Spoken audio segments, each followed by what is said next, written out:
You in this room and so many others in Charlotte have been generously and courageously serving as lifeguards for the homeless. But now is the time for us to continue this important work and also travel upstream. We as congregants with the leadership of our clergy are here tonight to examine the resources of our own faith communities to prevent people from falling into the river of homelessness.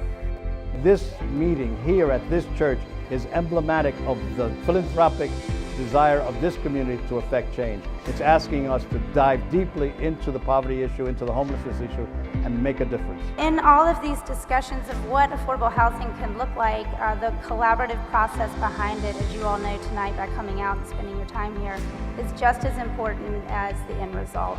I want you to look to the person next to you and give them a hug, if you will, and let them know that you love them. Say, I love you, brother. I love you, sister. There is the energy I knew was in this room. I moved here in 2006, and I recognized right away that Charlotte was experiencing a great problem, tremendous growth. And it's good to know that we have a city who is moving forward and thinking forward to prepare for the growth that we are experiencing. These 6 examples were chosen to illustrate a path that might guide your congregation. Right now, what we're envisioning is 40 units, 28 of which are duplexes, and 12 of which are single-story quads. This project really came about from Dr. Wary, whose vision was to build affordable housing on his campus. Over the past 7 years, we've had 15 families live in these duplexes. They are the only affordable housing in all of Myers Park, and so this provides an amazing opportunity. So many churches have built these large education buildings. We are proposing to convert it to affordable housing. We have a vision. We think we can put 15 to 20 units in there. We'd like to hold some space back for maybe a community kitchen and maybe a living room. So the Westside Community Land Trust, we desire to be a good neighbor, and that we are not only collaborative, but we are integrating into our process the residents and their ideas. We're honoring the expert. Who is the expert in our communities? The residents that live there. When we think about the affordable housing crisis, we think about it as a systems issue, and it completely is. But on the ground level, that systems issue is made up of individuals and families.